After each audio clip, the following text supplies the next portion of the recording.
ವೇದಿಕೆಯ ಮೇಲೆ ಕುಳಿತಿರ್ತಕ್ಕಂಥ ಗಣ್ಯರೇ, ಯಾರಲ್ಲಿ ಪ್ಲೀಸ್ ಸಮಾಧಾನ, ಸೈಲೆನ್ಸ್. ಸುಬ್ರಹ್ಮಣ್ಯ ನಿಮ್ಮ ಹತ್ರನೂ ಬರ್ತೀನಿ.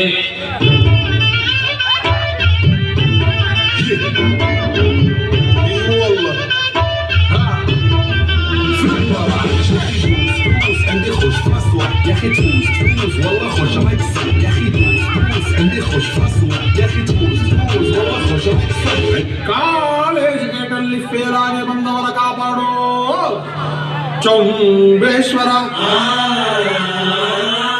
ಮಾರ್ಕ್ಸ್ ಕಾರ್ಡಿನಲ್ಲಿ 0 ರೌಂಡ್ ಆಗಿ ಕಾಣುವುದು ಏನ್ ಮಾಡ್ಲಿ ಚೌಂಬೇಶ್ವರ. ಒಬ್ಬ ಪರಮಾತ್ಮ ಉಸಿರಾಡು ಆಡು